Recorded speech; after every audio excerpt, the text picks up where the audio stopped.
right, Maureen, thank you. Joining me once again is Sheriff Todd Baxter. Thanks so much for doing this. Of course. It was last week at this very time we were talking, and you were more in preparation mode. Right. Are you now handling a crisis?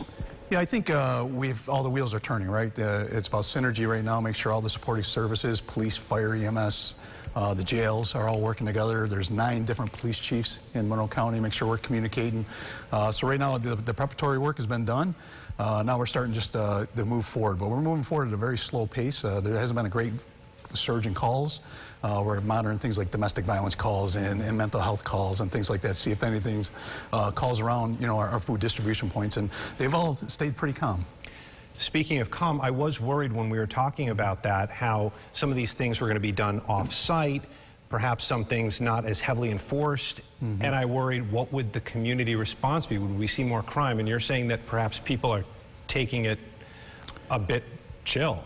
Yeah, it's been an incredible response from the community. You know, we've had a culture change 180 degrees in the last 2 weeks about who we are and what we do culturally, and people have taken that in stride.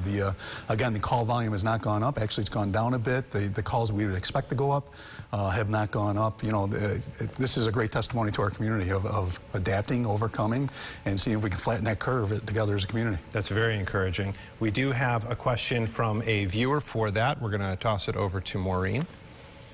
That's right. Brendan on Facebook asks, are you prepared to enforce more control, for example, actual arrests or detainment, should the situation warrant it?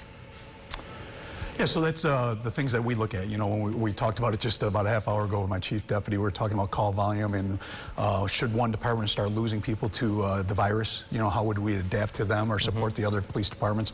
We also talk about would there need to be a mass arrest procedure or something like that. We practice for those things. We have policies for those things. We have capacity for those things. The point I'm always making is I anticipate zero of it. I really do. I think people are law-abiding. I think people understand the magnitude here. We lost our 4th individual in our community, and everybody's understanding that we're one team right now, we're one community. So sure, those procedures, those policies, the resources are there, but the anticipation of ever using them is slim to none, but God forbid we ever have to. Of course, we're prepared. That's our job description. How's the jail doing?